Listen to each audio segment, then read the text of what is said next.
इस कार्यक्रम के प्रसारण पुण्यार्जक हैं श्री आरपी जैन, श्रीमती ममता जैन, श्री प्रशांत जैन, श्रीमती दिव्या जैन, पुत्र भरत जैन, श्रीमती सौम्या एवं पारस जैन। प्रतिदिन आपके सामने आगम के आधार से ही भिन्न भिन्न प्रसंगों पर विषय दिया जा रहा है, किंतु केंद्र में प्रयोजनभूत तत्व को लेकर के ही चर्चा की जाती है। गणेश प्रसाद जी वर्णी हुए हैं। उन्होंने एक बहुत अच्छी बात कही थी और उसको गुरुदेव ने भी आप लोगों के सामने समय समय पर रखा है। उन्होंने ये कहा था कि जानने के लिए 3 लोक हैं, जानने के लिए 3 लोक हैं और छोड़ने के लिए 3 चीज़ें, राग, द्वेष और मोह। ये छोड़ने योग्य वस्तु हैं और जानने के लिए पूरा पूरा विश्व ही सामने आता है। ज्ञान बंध के लिए कारण नहीं, किंतु बंध जो होता है वह राग, द्वेष, मोह के कारण ही बंध होता है। नहीं वत्रोद बंधो अध्यवसानेन बंधोति, इस प्रकार कुंद कुंद देव का कहना है। वस्तु बंध के लिए कारण नहीं, किंतु वस्तु के निमित्त को लेकर के जब रागादिक भाव उत्पन्न होते हैं उसके माध्यम से कर्म का बंध होता है, ऐसा कहा। जिसका जैसा स्वरूप है उस स्वरूप को हम जानते हैं ज्ञान के माध्यम से, तो हमें किसी भी प्रकार से बंध नहीं हो सकता। और यदि वस्तु को जानने मात्र से यदि बंध होने लग जाए तो सबसे ज़्यादा बंध तो केवल भगवान के द्वारा होगा, क्योंकि केवल ज्ञान के माध्यम से विश्व को ही वो जान रहे हैं और जानने मात्र से यदि बंद होने लग जाए तो सबसे ज़्यादा केवल भगवान ही बंद करने लग जाएंगे, ऐसा संभव नहीं। पदार्थ को जानने मात्र से नहीं, किंतु पदार्थ को एक निमित्त बना करके उसके प्रति हर्ष और विषाद का अथवा इष्टानिष्ट की परिकल्पना को लेकर के यदि हम जानते हैं तो निश्चित रूप से हम बंध से बच नहीं पाएंगे। आपने पंक्ति पढ़ी होगी, हिंदी में ही है, वह कहाँ की पंक्ति है आप जानो, वह पंक्ति आपके सामने रख रहा हूँ। एक चरण का उच्चारण होते ही आप पूरा का पूरा वह श्लोक आपको याद आता है। इसी को बोलते हैं बीज बुद्धि। सकल ज्ञेय ज्ञायक तदपि निजानंद रसलीन, सो जिनेन्द्र जयवंत नित अरि रज रहस विहीन कहा। समस्त पदार्थों को जानते हैं इसलिए वो ज्ञाता हैं, समस्त पदार्थों को देखते हैं इसलिए दृष्टा भी हैं, किंतु समस्त पदार्थों को जानते हुए भी उन पदार्थों के निमित्त को लेकर के उन्हें कोई आनंद नहीं आ रहा है। यदि आ रहा है तो निजानंद रसलीन, अपने आत्म तत्व में लीन हुए हैं, इसलिए उन्हें आनंद का अनुभव हो रहा है। पर वस्तु को लेकर के आनंद का अनुभव जो होता है उसके माध्यम से वह बंद होता है, ऐसा कहा जा रहा है। आपको किस में आनंद आता है बोलो? अपनी बात यदि मान लो हो रही है तो आनंद का अनुभव होता है। आपका कोई व्यक्ति समर्थक है तो आप आनंद का अनुभव करते हैं, और समर्थन यदि नहीं करता है तो वह विरोध पक्ष है, ऐसा आपके मन में भाव आ जाता है। कौन पक्ष है कौन विपक्ष है, सोचने की बात है। धर्म का जो पक्ष लेता है वही व्यक्ति कल्याण कर सकता है।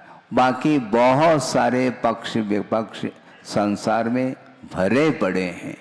363 मतों का उद्भव हुआ है, और उन मतों से कोई प्रयोजन सिद्ध नहीं होता। अपने अपने अभिमत को लिए हुए संसारी प्राणी खड़ा है, किंतु अपने अपने अभिमत अलग वस्तु। भगवान का क्या अभिमत है, उस ओर ध्यान देने की आवश्यकता है। श्रुत का वस्तुता कोई पार नहीं है। और दूसरी बात है, काल बहुत थोड़ा है? सागरोपम आयु है क्या? नहीं, बहुत थोड़ा सा काल है। और उसमें भी मान लो जीवन व्यतीत करते करते कोई 70-75 तक छू गए मान लो, तो उनका जीवन कितना है?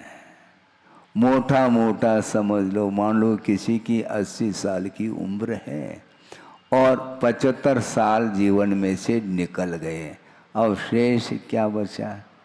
5 साल। ध्यान रखो, 5 साल में भी 2.5 साल रात के हैं और 2.5 साल दिन के हैं भाई साहब।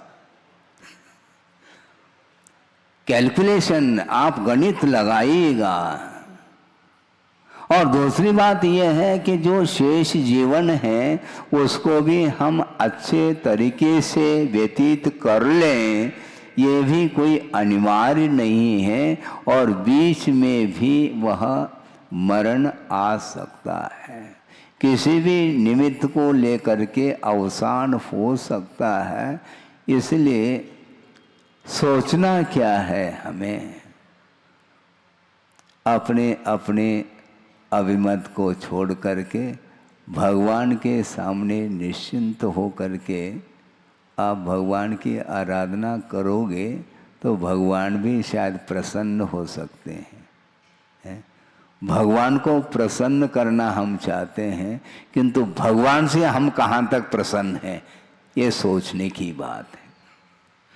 भगवान को प्रसन्न करने में लगे हैं, भगवान को मनाने में लगे हैं।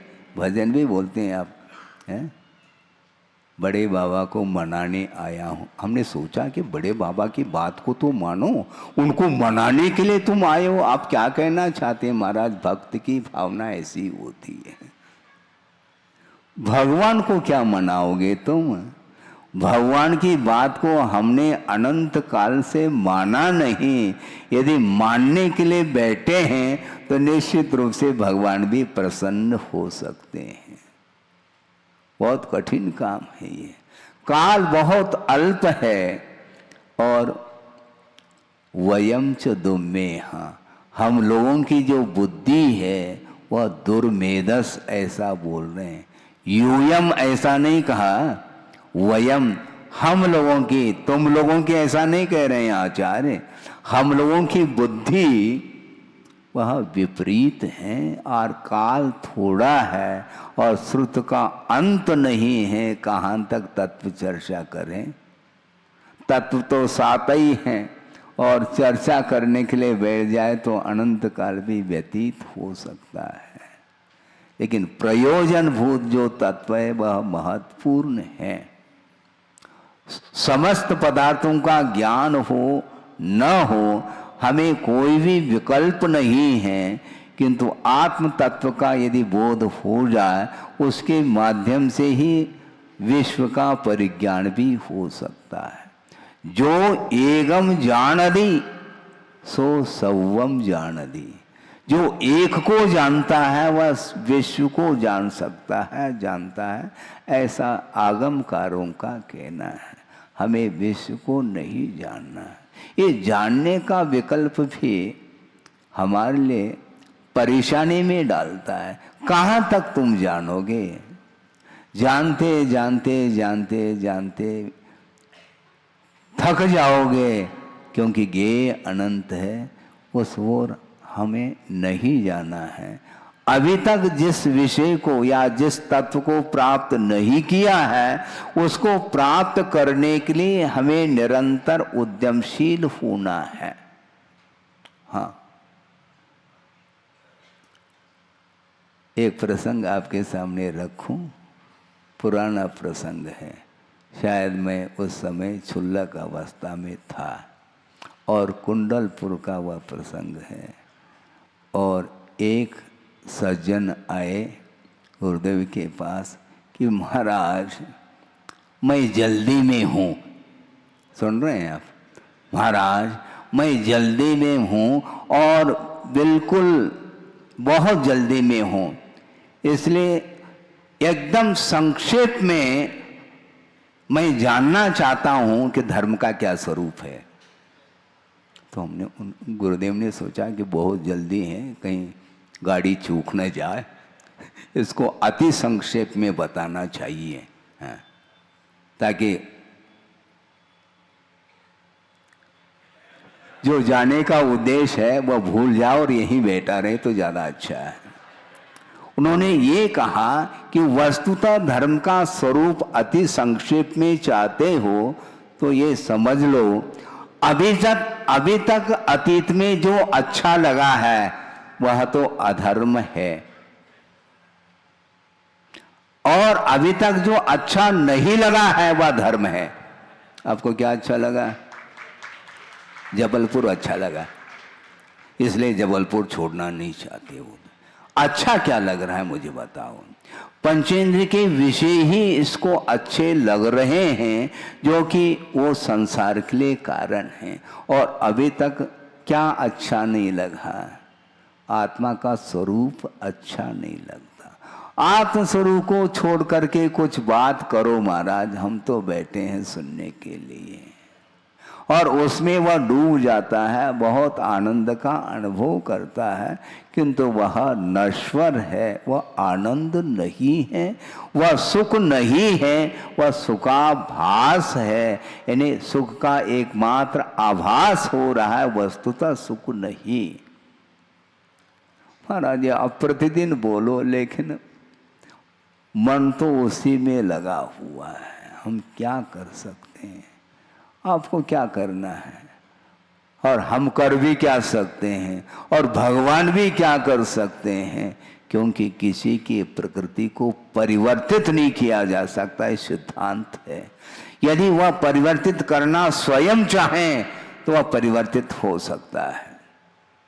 नाना जीव हैं, नाना कर्म हैं, अनेक प्रकार की उपलब्धियां हैं, इसलिए हमें विवाद नहीं करना किसी के विषय को लेकर के, किंतु हमें संवाद करना है, विसंवाद नहीं करना किसी से। हाँ, हार जीत की बात मत करो। दो कथाएं मिलती हैं आगम में। एक कथा विजिगीषु कथा। विजिगीषु कथा का अर्थ क्या है? जीतने की, हार जीत की जो कथा है वह कथा ठीक नहीं, किंतु वीतराग कथा वह हमारे लिए प्राप्तव्य है। वीतरागता के साथ कथा करो। अनेक प्रकार की संसारी प्राणी कथा में उलझा हुआ है और उलझता चला जा रहा है, क्योंकि सत कथा करने के लिए उसको फुर्सत ही नहीं। सत कथा कहते ही नींद आ सकती है। क्यों? रुचि नहीं उसके प्रति। किसी ने कहा कि महाराज धर्म के प्रति रुचि कैसे जागृत करें? विषयों के प्रति जो रुचि है उसको कम कर लो आप आज से। संकल्प ले लो, जैसे आप कह रहे थे ना एक एक शिला का संकल्प ले लो, तो उसी प्रकार हमारा आप लोगों के लिए कहना है, विषयों के प्रति रुचि कम होती चली जाए तो एक एक शिला नहीं, यहाँ ढेर सारी शिलाएं एकत्रित हो सकती है। विषयों के प्रति जो लगाव है, जो आसक्ति है, उसको कम किए बिना धार्मिक क्षेत्र में रुचि जागृत नहीं हो सकती है। बार बार पुरुषार्थ करने के उपरांत भी वह उधर ही जाता है। हाँ, उधर ही जाता है, यहाँ पर ही का प्रयोग कर रहे हैं, और इधर आने में बहुत कठिनाई का अनुभव होता है। अनायास पतन हो सकता है, किंतु अनायास उत्थान नहीं हो सकता, ये ध्यान रखो। उत्थान करने के लिए बहुत पुरुषार्थ की आवश्यकता है, और समीचीन पुरुषार्थ की आवश्यकता है। मात्र पुरुषार्थ अपेक्षित नहीं है, किस दिशा की ओर आप पुरुषार्थ कर रहे हैं, इसको भी ध्यान देने की आवश्यकता है? प्रवचन समाप्त होने के बाद आपकी जो गाड़ी है वह किस ओर मुख है उनका? घर की ओर मुख है। इसका अर्थ स्पष्ट है कि पहले से ही रिटर्न टिकट आपके पास है, वहाँ से आने का भी टिकट है और जाने का भी रिजर्व कर चुके हैं। बस जैसे ही जिनवानी हुई, बस अपने अपने स्थान को चले जाएंगे। कहाँ जाना? अपने अपने स्थान, जहाँ से आया है वही जाता है। बार बार जो ना यह परिभ्रमण उसका टूटता नहीं है,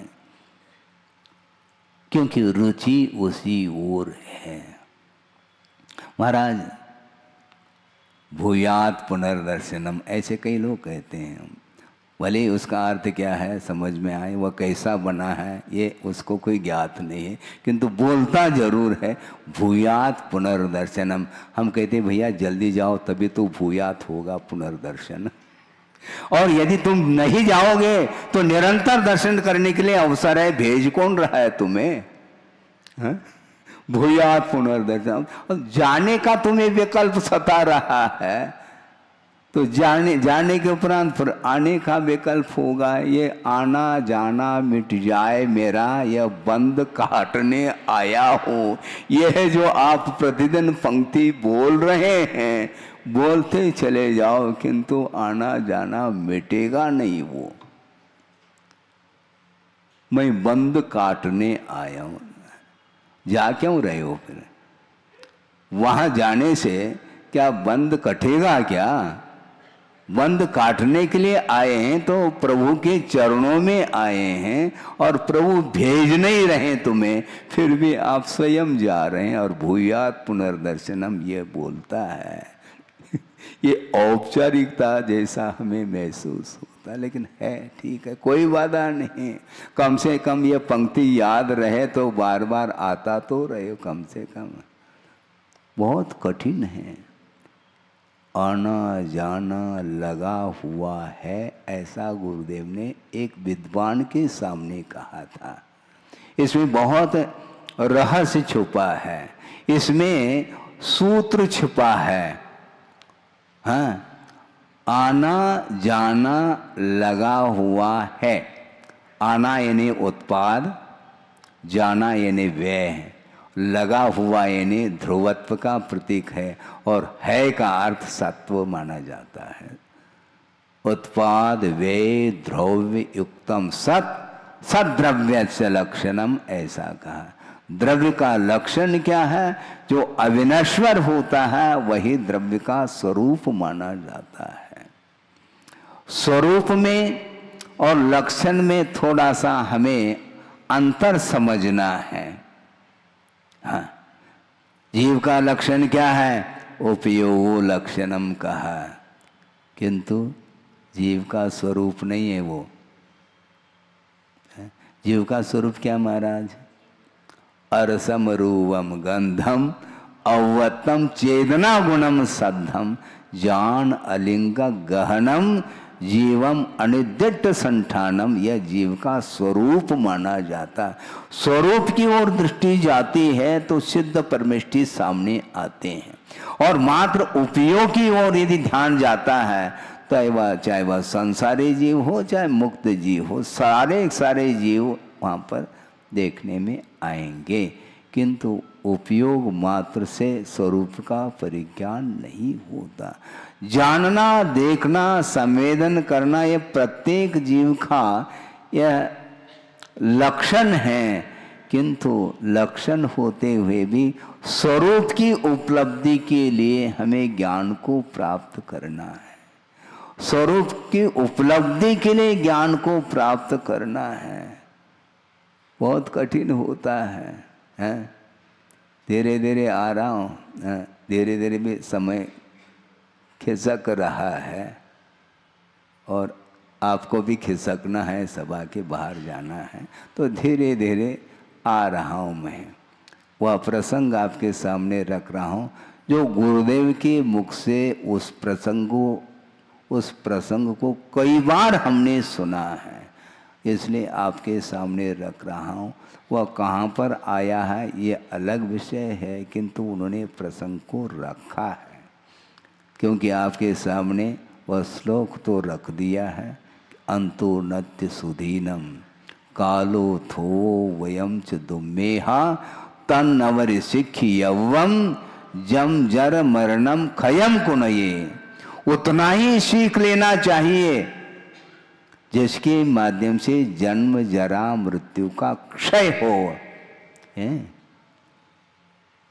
आप भी सीख देते हैं महाराज के लिए, अरे महाराज के लिए भी सीख, हाँ बिल्कुल, चौके में सीख चाहिए हमारे। दांतों में कुछ कण अटक जाता है तो उसके लिए क्या बोलते हैं? सीख ही बोलते हैं। थोड़ा सा अंतर को लेकर के हैं, लेकिन बात तो वही है। उतना ही सीख लेना चाहिए जिसके माध्यम से जन्म जरा मरण का क्षय होना चाहिए, ये उद्देश्य है। स्वाध्याय के पीछे भी इतना ही उद्देश्य है, इतना ही प्रयोजन है, और प्रयोजन भूत तत्व से हम वंचित रहे हैं और निरंतर हम स्वाध्याय करते चले जा। आचार्य भद्रभाव की कथा उन्होंने सुनाया था गुरुदेव ने कि श्रुत केवली, अंतिम श्रुत केवली भद्रभाव हुई, और जिनका संग सुनते हैं 24,000 मुनि महाराजों का संग था, और उसमें से 12,000 मुनि महाराज अपने पद से च्युत हो गए। उत्तर में अकाल पड़ा, और अकाल के कारण दक्षिण की ओर जाने का उनका मन हुआ, और वो निकल गए, और उनके साथ 24,000 का संग था, 12,000 का संग यहीं रह गया। सोचो, विचार करो, हैं? सोचो, मतलब हमें ऐसा लग रहा है भद्र भाव से भी इनका ज्ञान ज्यादा काम कर रहा है, ऐसा लगता है। श्रुत केवली की बात को न मान करके यहीं रह गए वो। इसी को बोलते होनहार, टाले न टले, इसी को बोलते हैं होनहार। अपना दिमाग लगा रहा है, अरे श्रुत केवली जा रहे हैं तो अपने को बिल्कुल कोई विकल्प करना ही नहीं चाहिए, जाना चाहिए, लेकिन नहीं, होनहार नहीं टल सकता। और उन्होंने ये प्रसंग दिया था कि एक स्थूल भद्र जिनका नाम है, और वे भी श्रमण के रूप में ही थे, और प्रतिदिन स्वाध्याय कराते थे अंगों का और पूर्वों का। अब सोचो, विचार करो, कोई जैन सिद्धांत प्रवेशिका का स्वाध्याय नहीं करा रहे, वो अंगों का ज्ञान दिया जा रहा है और प्रतिदिन यह क्रम चल रहा है स्वाध्याय का, और उसके माध्यम से स्थूलभद्र जी का ज्ञान निरंतर बढ़ रहा है। और आप सोचो विचार करो कि मिथ्यात्व के उदय में भी 11 अंग और 9 पूर्व तक का ज्ञान हो सकता है क्षयोक्षम। इसके बाद भी सम्यक दर्शन का कोई पतियारा नहीं। आप सोचो, एक अंग का अध्ययन कराते कराते कराते 11 अंग हो गए, और प्रथम द्वितीय तृतीय इस प्रकार 14 पूर्व में से 9 पूर्व तक का ज्ञान हुआ। अब 10वें पूर्व में वो फेल हो जाते हैं। कैसे फेल होते हैं हम बता रहे हैं। 10वें पूर्व का नाम है विद्यानुप्रवाद नाम का पूर्व माना जाता है, जिसमें जिसके अध्ययन से विद्याएं प्राप्त होती हैं। 700 बड़ी विद्या और 1400 500, हाँ 700 बड़ी विद्या और 500 छोटी विद्या, इस प्रकार 1200 विद्याएं एक साथ प्रकट होती है। उस समय मुंह में पानी आता है। मतलब मुंह में पानी का आने का अर्थ क्या? आप नहीं जानते हैं क्या? मुंह में पानी का अर्थ है कि अब तो बस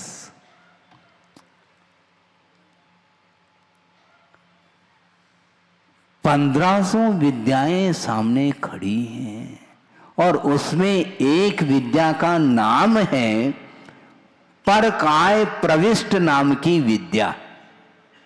परकाय प्रविष्ट का अर्थ दूसरे के शरीर में प्रविष्ट होकर के रहने की विद्या का नाम परकाय प्रविष्ट ये विद्या है। सोचो, अब स्थूलभद्र के मुंह में पानी आ गया। अब हमें इसका प्रयोग करना है, और एक दिन श्रुत केवली भद्र बाबू के पास जा कर के निवेदन करते हैं कि महाराज, आपके द्वारा काफ़ी ज्ञान का अर्जन हुआ, और मेरी भावना है कौन सी भावना है कि महाराज एकांत में जा कर के मैं ध्यान करना चाहता हूँ, और आपका आशीर्वाद अपेक्षित है। तो भद्रबाबू ने सोचा, काफ़ी समय हो गया है ज्ञानार्जन करते करते, और ध्यान लगाने का भाव तुम्हारे अंदर है, बहुत अच्छी बात है। इससे बढ़कर के और कौन सा शुभ लक्षण है? क्योंकि ज्ञानार्जन करने के उपरांत प्रयोग की बात कर रहा है, बहुत अच्छी बात है, तुम जा सकते हो। बस इतने ही पर्याप्त था। और स्थूलभद्र जी जा रहे हैं। कहाँ पर जा रहे हैं? वो सुदूर जंगल में गए हैं। वहाँ पर ऊंचे ऊंचे पहाड़ पर्वत हैं, और उन पर्वतों की गुफा में रह करके उनको ध्यान करना है। लेकिन ये ध्यान रखो, उद्देश्य क्या है वह समझ में आ जाएगा, अभी आपके सामने आ जाएगा। वस्तुतः ध्यान का आनंद नहीं आ रहा है उनको, पर काय प्रविष्ट नाम की जो विद्या है उसका मैं प्रयोग करके आनंद लूं, ये मन में विचार चल रहा है। और गुफा के भीतर कदम रखा है, और वहाँ पर एक भयंकर रूप को धारण किया हुआ है। व्याघ्र बैठा है, सिंह बैठा है, बस इतने ही पर्याप्त था। और उस सिंह के शरीर में प्रविष्ट होकर के वह बैठ गया। ज्ञान का आनंद नहीं आ रहा है, उस ज्ञान का इस ढंग से प्रयोग करके वह आनंद का अनुभव कर रहा है। यदि वस्तुतः मोक्ष मार्ग संबंधी यदि ध्यान कर लेता तो केवल ज्ञानी हो जाता, लेकिन वह दुर्लभ वस्तु है, प्रत्येक के लिए सुलभ थोड़ी वो। और बात ये हुई कालांतर में स्थूल भद्र जिन्होंने श्रवण पद को अंगीकार किया था, दूर दूर तक उनका नाम, उनकी ख्याति फैली हुई थी। और परिवार के लोगों ने सोचा कि हमारे परिवार का सदस्य मुनि बना है, उनके दर्शन के लिए जाना है। पूरा परिवार आ रहा है दर्शन के लिए। और उन्होंने सुन रखा था कि श्रुत केवली भद्रभाव के संग में वो रहते हैं और साधना में रत रहते हैं, ऐसा हमने सुना है। बहुत दिन हो गए, कम से कम एक बार दर्शन तो कर लें। और दर्शन करने के निमित्त को लेकर के पूरा परिवार आ गया और भद्रभाव के सामने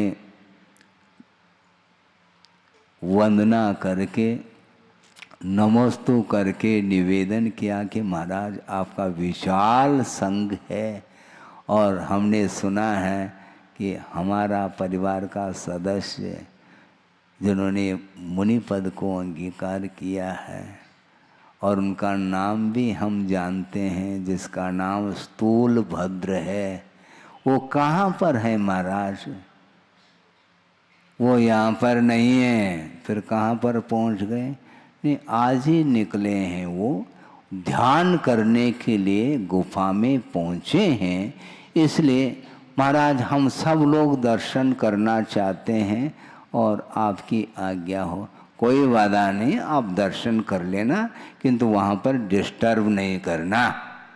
बस पूरा परिवार जा रहा है और गुफा के पास गया है पूरा परिवार और भीतर झांक करके देखा, बस वहाँ से सारे लोग भाग गए। एक क्षण के लिए और वहीं पर रहते तो सबका हार्ट फेल ही हो जाता है। उस प्रकार दृश्य को देख करके और वापिस आ करके भद्रभाव के सामने रखा कि महाराज वहाँ पर कोई स्थूल भद्र दिखे नहीं, कहाँ गए वो? तो वहीं गए। नहीं महाराज वहाँ पर वो मिले नहीं, किंतु वहाँ पर एक बहुत भयंकर रूप को लिया हुआ हमने एक दृश्य देखा। एक व्याघ्र था, सिंह था, इसलिए एक सेकंड भी वहाँ पर हम टिक नहीं पाए और आ गए। तो भद्रभाव महाराज ने सोच लिया, हाँ कबाड़ा हो गया। 11 अंग 9 पूर्व का ज्ञान हासिल करने के बाद भी 10वें पूर्व में फेल हो चुका है वह भद्रभाव, अपने स्थूल भद्र समझ लिया। अब यह इसको ज्ञान नहीं दिया जा सकता, पात्रता इसके अंदर नहीं है।